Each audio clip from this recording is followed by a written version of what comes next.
Hablar de autos en América Latina es mucho más que hablar de máquinas con ruedas. Es hablar de una cultura profundamente influenciada por el ingenio, la adaptación y la necesidad.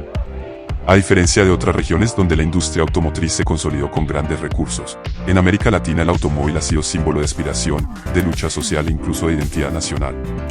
Esta es la historia de los autos latinos, una historia de creatividad, adaptación y pasión sobre ruedas. Todo comenzó a principios del siglo XX, cuando los primeros autos fabricados en Estados Unidos y Europa comenzaron a llegar a América Latina. En esa época, tener un auto era símbolo de poder, de modernidad.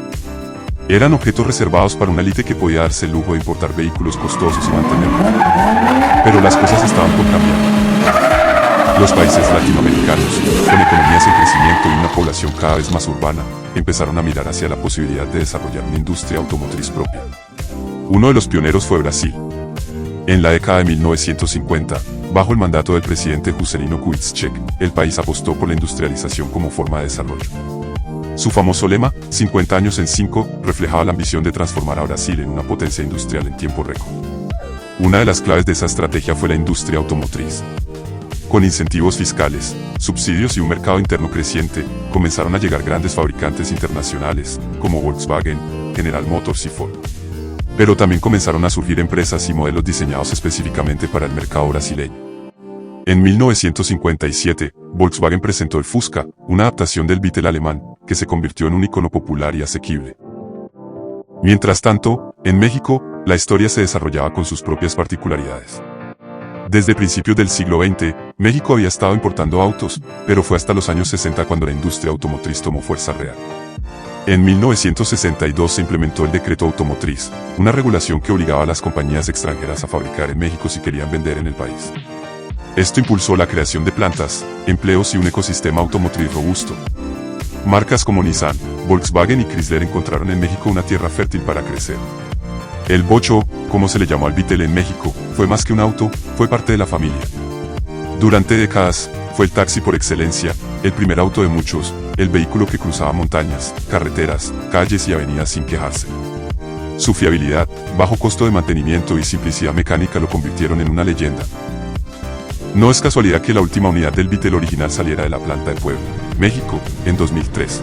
En Argentina, la historia tomó un camino igualmente fascinante. Durante los años 50 y 60, el país vivía un auge industrial y un fuerte sentimiento nacionalista.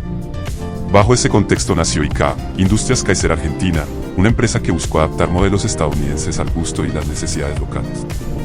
De esa época surgieron autos como el Torino, un modelo que se convirtió en icono de la ingeniería argentina. Aunque basado en un diseño estadounidense, el Torino fue rediseñado y mejorado por técnicos argentinos y llegó a participar incluso en competiciones internacionales, como las 84 horas de Nürburgring, donde demostró que los autos latinos podían competir con los mejores del mundo. El Torino no era solo un auto, era un símbolo de orgullo nacional.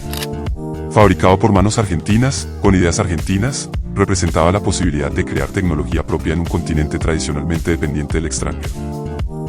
Pero como muchas otras historias latinoamericanas, la del Torino fue también una historia truncada por la inestabilidad política y económica.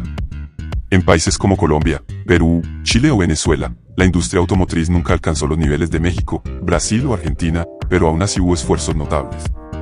En Venezuela, por ejemplo, en los años 70 y 80 se ensamblaban autos de Ford, GM y Chrysler.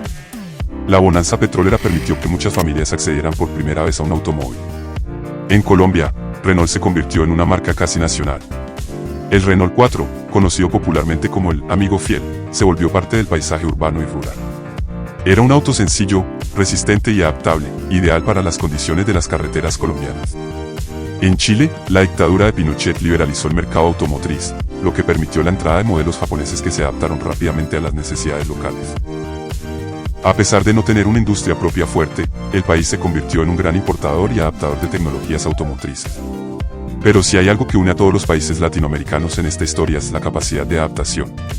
En un continente donde las condiciones económicas, geográficas y sociales son tan diversas y a menudo complicadas, los autos se han convertido en herramientas de supervivencia. En los barrios populares, en las zonas rurales, en las montañas, en las selvas, en las costas, los autos se modifican, se reparan con ingenio, se adaptan. En América Latina, no tener el repuesto exacto no es una razón para detenerse, es una oportunidad para improvisar.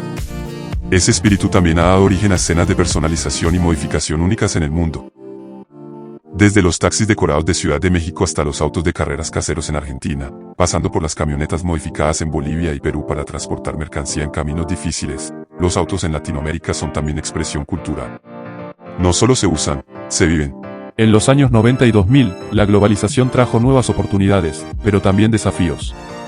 Las marcas asiáticas, especialmente las japonesas y coreanas, comenzaron a dominar el mercado latinoamericano. Su promesa de eficiencia, confiabilidad y bajos costos conquistó a millones de consumidores. Nissan, Toyota, Hyundai y Kia se convirtieron en líderes de ventas. Mientras tanto, muchas marcas tradicionales occidentales comenzaron a perder terreno. La industria local, en gran parte dependiente de decisiones tomadas en sedes extranjeras, tuvo que adaptarse o desaparecer. En este periodo, surgieron también iniciativas nacionales, algunas con más éxito que otras. En Brasil, la marca Troule se destacó con vehículos todoterreno diseñados para las duras condiciones del interior del país. En México, Mastretta presentó el MXT, un deportivo que despertó gran entusiasmo por ser 100% mexicano, aunque su producción fue muy limitada. Al mismo tiempo, la industria de autopartes creció de forma notable. América Latina se convirtió en una base clave para la manufactura global de partes y componentes. México, por ejemplo, se consolidó como uno de los mayores exportadores de autopartes del mundo. Esto trajo empleos, inversión y know-how tecnológico, pero también reforzó la dependencia del mercado externo. Otro fenómeno interesante fue el crecimiento del mercado de autos usados importados. En muchos países de Centroamérica, así como en Bolivia o Paraguay, los autos llegan desde Estados Unidos, Japón o Corea y son adaptados localmente. Este mercado paralelo ha sido tanto una solución para la movilidad como un desafío para las políticas ambientales y de seguridad. Con todo este contexto, podemos ver que la historia de los autos latinos no es una historia lineal ni uniforme. Es una historia marcada por ciclos de auge y crisis, por intervenciones estatales y aperturas de mercado, por creatividad popular y decisiones empresariales. Pero sobre todo, es una historia profundamente humana. En cada esquina del continente hay un auto con una historia. El taxi que ha recorrido 500.000 de kilómetros, el bocho que aún arranca con manivela, el torino que duerme cubierto por una lona esperando volver a rugir. Los autos en América Latina no son simplemente medios de transporte. Son testigos de vidas, de transformaciones sociales, de sueños alcanzados y también de frustraciones. Y aún falta hablar de los retos del presente, el auge de los autos eléctricos, las políticas de movilidad urbana, la digitalización de los vehículos, la sostenibilidad ambiental, la necesidad de transporte público eficiente. América Latina está en una encrucijada, seguir como territorio de consumo automotriz o dar el paso definitivo hacia una industria con identidad propia. El presente de la industria automotriz en América Latina es una mezcla de desafíos históricos, nuevas oportunidades y una transformación tecnológica que no se detiene. Si el siglo XX estuvo marcado por la llegada y expansión de los autos en la región, el siglo XXI plantea preguntas más complejas, ¿cómo deben adaptarse nuestras ciudades al crecimiento del parque vehicular? ¿Podemos construir una industria automotriz más sostenible y autónoma? ¿Y qué papel juegan las nuevas generaciones en la cultura automovilística de América Latina? Hoy en día, México y Brasil continúan siendo los gigantes de la industria en la región. México, gracias a su cercanía con Estados Unidos y su red de tratados comerciales, se ha convertido en uno de los mayores exportadores de vehículos del mundo. Más del 80% de los autos producidos en territorio mexicano se exportan, especialmente a Norteamérica y Europa. Las plantas de marcas como Nissan, Volkswagen, General Motors y BMW operan con alta eficiencia, utilizando tecnología de punta y capital humano altamente capacitado. Pero esta fortaleza también representa una debilidad, una gran parte de la producción está orientada al exterior, y la dependencia de las decisiones corporativas globales limita el desarrollo de marcas propias. En Brasil, la situación es similar aunque con un mercado interno más robusto. La industria brasileña ha logrado cierta autonomía, desarrollando modelos exclusivos para el mercado local como el Fiat Mobi o el Chevrolet Onix. Las carreteras extensas y la diversidad geográfica del país obligan a las marcas a diseñar vehículos adaptados a las condiciones locales. Resistencia, economía y facilidad de reparación son elementos clave. Además, Brasil ha sido pionero en el uso de biocombustibles, especialmente el etanol derivado de la caña de azúcar, lo cual marcó un precedente en la búsqueda de alternativas sostenibles mucho antes del auge global de los autos eléctricos. En el resto del continente, el panorama es más diverso. En países como Argentina, la industria ha sufrido una fuerte desaceleración producto de las crisis económicas recurrentes. Las plantas de producción siguen activas, pero con niveles mucho más bajos que en décadas pasadas. Aún así, Argentina conserva una fuerte tradición automovilística, especialmente en el ámbito del automovilismo deportivo, con figuras como Juan Manuel Fangio que siguen siendo leyendas globales. Chile, Perú, Colombia y otros países han optado por una estrategia diferente, convertirse en consumidores e importadores inteligentes. En estos mercados, la competencia entre marcas es intensa y la preferencia por autos económicos, compactos y eficientes ha favorecido la expansión de fabricantes asiáticos.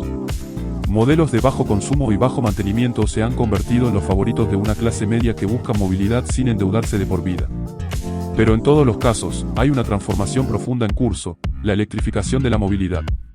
Los autos eléctricos, que durante mucho tiempo parecían una promesa lejana, han comenzado a ganar terreno en América Latina. Aunque las cifras todavía son bajas en comparación con Europa o Asia, la tendencia es clara.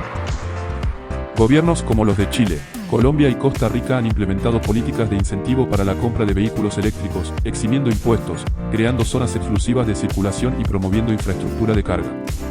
México y Brasil, aunque más rezagados en este aspecto, también están dando pasos importantes.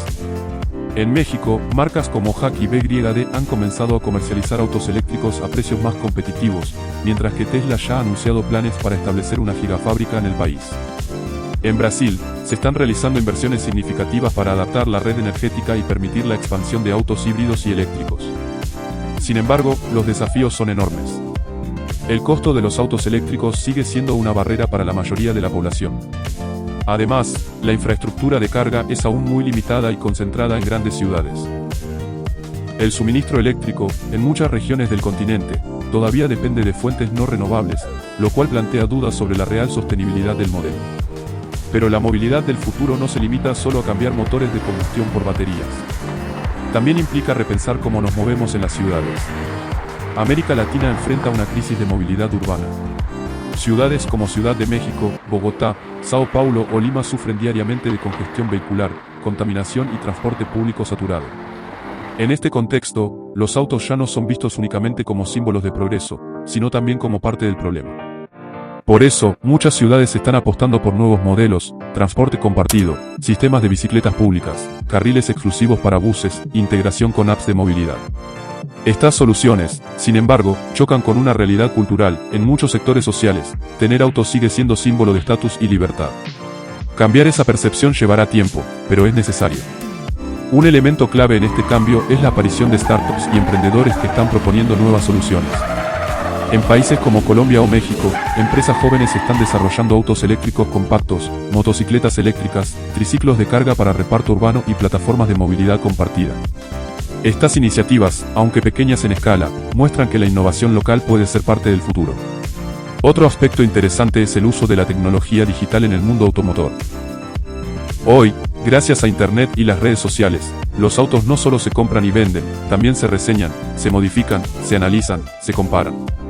La comunidad de aficionados a los autos en América Latina ha crecido de forma impresionante, con canales de YouTube, páginas especializadas, influencers y foros que mantienen viva la pasión por los motores. Los autos antiguos, los clásicos, también han encontrado un nuevo auge. Restauradores, coleccionistas y aficionados mantienen con vida modelos icónicos de décadas pasadas, desde los primeros Volkswagen hasta los muscle cars americanos o los compactos japoneses que marcaron época. En cada país hay eventos, exposiciones y competencias que celebran esa historia que se niega a morir. A pesar de todas las dificultades, hay algo que no cambia, el vínculo emocional que muchas personas en América Latina tienen con su auto.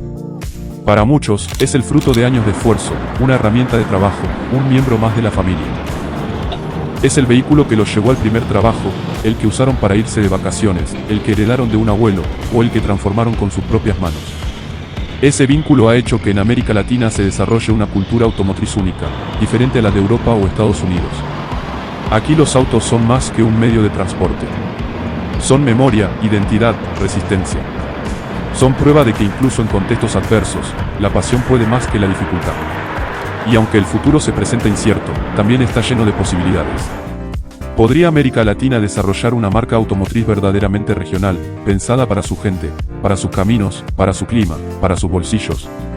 ¿Puede la región convertirse en líder en movilidad sostenible, aprovechando sus recursos naturales y su juventud creativa? ¿Podremos reconciliar el amor por el auto con la necesidad urgente de cuidar el planeta? La historia de los autos latinos aún no ha terminado. De hecho, está entrando en una nueva etapa. Una etapa donde la tradición y la tecnología tendrán que convivir. Donde las decisiones ya no las tomarán solo los gobiernos o las multinacionales, sino también los usuarios, los consumidores, los ciudadanos. En los próximos años, América Latina se enfrentará a decisiones cruciales sobre qué autos fabricar, qué autos importar, qué movilidad promover, qué futuro construir.